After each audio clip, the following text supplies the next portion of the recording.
Terus balik lagi sama gue Chandra dan salam profit. Oke guys, jadi pada kesempatan kali ini gue akan mengupdate informasi ya tentang seputaran Bitcoin seperti biasanya. Jadi kemarin ini saya juga sudah upload untuk si Bitcoin ya. Jadi kemarin sudah saya infokan ataupun beri judul juga besok, jadi penentuan arah Bitcoin. Karena memang kita lihat dari Sabtu Minggu ya weekend, terus dia cuma sideways aja gitu kan teman-teman. Dan ya hari ini market hijau royo ya. Karena memang diharuskan make decision gitu, karena kita bisa lihat dari outlook yang sebelumnya yang kemarin dibahas itu kan udah terbentuk si triangle pattern, dan soon or later kita akan melihat ya either dia akan melanjutkan penurunannya atau dia mengalami pemantulan terlebih dahulu ya. Jadi hal tersebut yang akan saya bahas lebih lanjut di video kali ini. Jadi lanjut aja langsung diawali untuk si USD dominance time frame 4 jamnya. Yes ya, memang dia udah terbreakdown dari EMA 34 dan 55 garis warna merah dan biru ini secara time frame 4 jam. Jadi ketika dia melanjutkan penurunannya, so area yang krusial yang perlu kita perhatikan dan di testing itu di box warna orange ini di sekitaran 5,8 sampai 5,93%, dan sekarang lagi di testing sama si USDT dominance. Jadi kalau misalkan dia endlosor dari situ, berarti kita akan melihat untuk si Bitcoinnya akan rebound lagi atau akan going up lagi teman-teman ya ke next target resistannya. Nah kalau misalkan next support untuk si USDT dominance yang perlu diperhatikan, ini nextnya di kisaran sini ya teman-teman ya, akan saya tambahin di sini. Ini terakhir kali dia adanya pull ya istilahnya retest dulu sebelum melanjutkan penguatannya yang cukup signifikan nih. Ya kita bisa perhatikan untuk box warna hijau di bawah ini. Ini dulu yang diperhatikan kalau misalkan dia endlosor gitu ya, nggak fake out ya. Seperti sebelumnya itu kayak cuman bikin jarum terus mantul kenceng gitu ya. Kalau dia benar-benar tidak fake out dari box warna kuning ini, next lagi target di box warna hijau ini di kisaran 5,74 sampai kisaran 5,77% ya. Dan next target lagi pasti di box warna kuning yang cukup besar ini. Kalau misalkan kita perhatikan dari pergerakan sebelumnya, ini menjadi area resisten yang cukup strong untuk si USD dominance. Jadi ketika di flip menjadi support juga yang lumayan kuat pastinya teman-teman ya. Ini bisa diperhatikan dulu, ini range bawahnya ini 5,23 dan range bagian atas ini di kisaran 5,57%.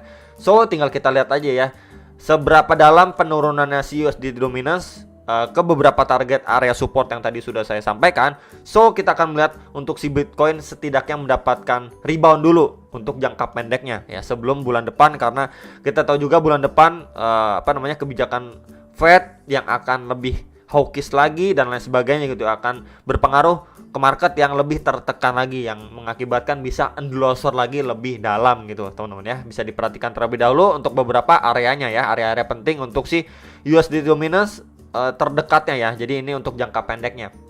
Next ini adalah Bitcoin dominance ya.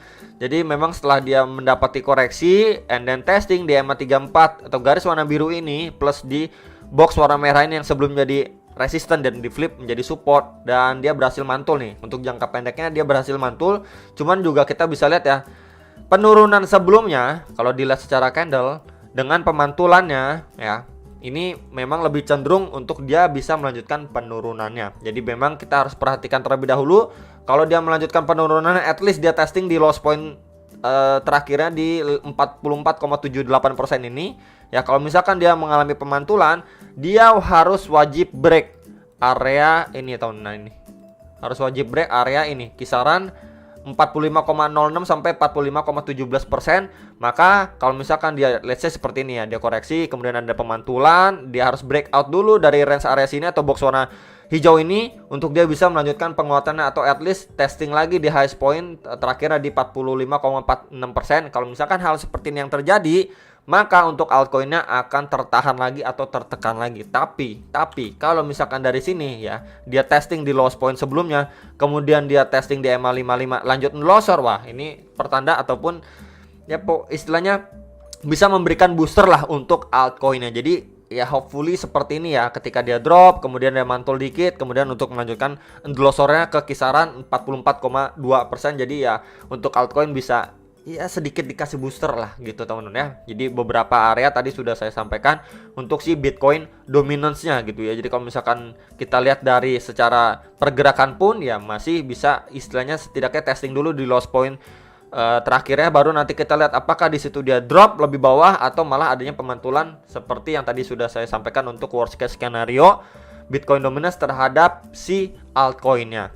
Next ini adalah Bitcoin time frame daily. Nah, jadi memang ini sudah saya bagikan dan bahas juga di beberapa video Bitcoin sebelumnya ya. Jadi memang ada possible dia seperti ini ya. Ketika dia drop dalam ya, kemudian dia terlihat seperti membuat range sideways tapi cenderung turun di dalam channel, and then akhirnya dia breakout terlebih dahulu sebelum dibanting lebih dalam lagi. Jadi hal seperti ini bisa aja kejadian lagi ya. Ini sebelumnya juga kurang lebih sama seperti itu ya.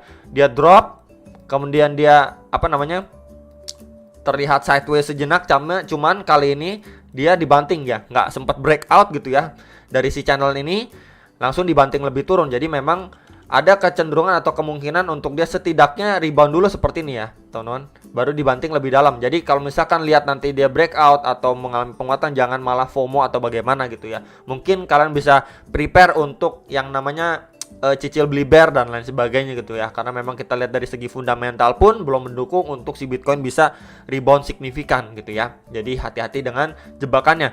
Nah ini untuk reminder ke teman-teman aja, kalau misalkan dia mampu break dari si channel ini ya, dari si channel ini dia mampu break, and then plus juga dia mampu close di atas $31.000 dan mempertahankan lah ya di atas $31.000. Soon kita akan melihat potensinya ke kisaran berapa di Fibo atau retracement 0,382 di sini. Di situ adanya confluence of resistance juga yang sebelumnya menjadi berfungsi ya, menjadi support dari pergerakan si Bitcoin sebelumnya secara daily time frame. Ini di sekitaran 33.400 sampai 34.900-an dolar. Jadi range areas itu bisa sekali diperhatikan kalau misalkan dia going up ya. Ini bisa benar-benar diperhatikan ya. Syaratnya pertama dia harus maintain posisinya atau areanya mampu breakout terhadap area atau level $31.000. Next target di zona box warna hijau ini yang tadi sudah saya sebutkan atau bagikan ke teman-teman sekalian. Jadi bisa aja seolah-olah dibikin oke, udah di breakout ya. Ini udah di breakout, kayaknya market akan recover nih. Wah, ini kayaknya udah bottom, malah ditendang turun lagi ya. Di sini perlu sekali diperhatikan ya. Bisa aja malah di dump lebih dalam lagi. Ya, visit ke kisaran 24 sampai 25.000 dolar kembali itu bisa sekali ya. Jadi memang di range area sini perlu sekali diperhatikan apakah tekanan sellernya itu langsung datang signifikan atau malah dia sideways gitu ya. Terlihat seperti benar-benar area ini udah dianggap kurang menarik sama whale untuk buang barang dan lain sebagainya. Jadi memang area ini menjadi area yang perlu sekali diperhatikan kalau memang si Bitcoin mampu close di atas $31.000 secara daily time frame ya. Dan secara overall juga dia masih bermain di dalam si falling wedge pattern ya secara daily time frame nih. Tuh. Ya, jadi memang masih bermain di dalam falling wedge pattern ini. Oke, bisa diperhatikan tadi beberapa area terdekatnya untuk si Bitcoin. Next ini tambahan untuk time frame 4 jamnya. Ya, jadi memang dia masih bermain di triangle patternnya, and then dia mampu break ya dari box warna hijau yang kemana saya infokan ini di kisaran 29.500-an sampai kisaran 29.686 dolar. Nah, dia udah mampu break benar-benar strong gitu kan sampai ngetes di MA55 plus di situ adanya trendline resistance dari si triangle pattern warna kuning ini ya, garis warna kuning.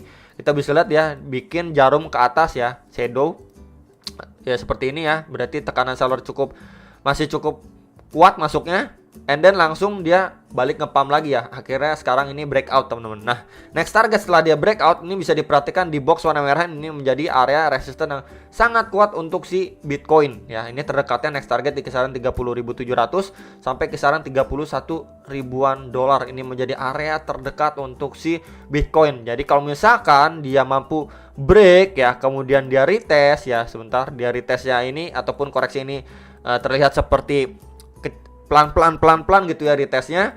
Ya ini ada possible untuk dia bisa melanjutkan penguatannya ke beberapa next target resistance seperti 31.900 ya, kemudian di 32.600-an dolar. Ya, jadi kalaupun ya ketika dia mampu breakout itu pertama, kedua dia koreksinya terlihat seperti perlahan-perlahan koreksinya kecil-kecil candlenya secara time frame 4 jam.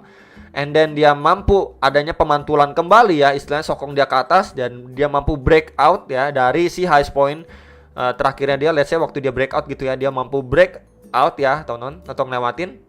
Nah ini adalah sign ya cukup baik untuk dia bisa melanjutkan penguatannya kembali ke next target beberapa resistennya.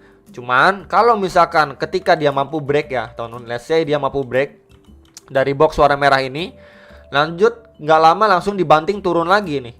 Ya, sama seperti sebelumnya nih, ketika udah ngepump kencang langsung dibanting turun.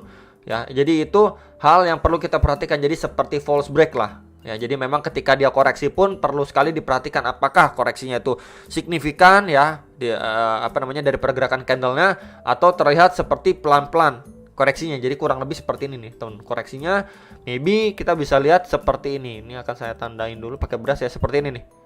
Nah, korektif gitu ya, pelan-pelan untuk dia bisa melanjutkan penguatannya gitu. Ya, jadi kurang lebih seperti itulah gambarannya ya. Untuk si Bitcoin secara time frame hourly, daily, dan juga beberapa tadi tambahan untuk Bitcoin dominance dan juga USDT dominance ya. Jadi bisa diperhatikan, ini udah breakdown ya, teman-teman bisa diperhatikan next target yang tadi sudah saya infokan ke teman-teman sekalian ya. Semoga video ini bisa bermanfaat buat teman-teman sekalian. Jangan lupa analisa kembali sebelum make decision atas transaksi kalian masing-masing, dan sampai jumpa untuk next video saham profit.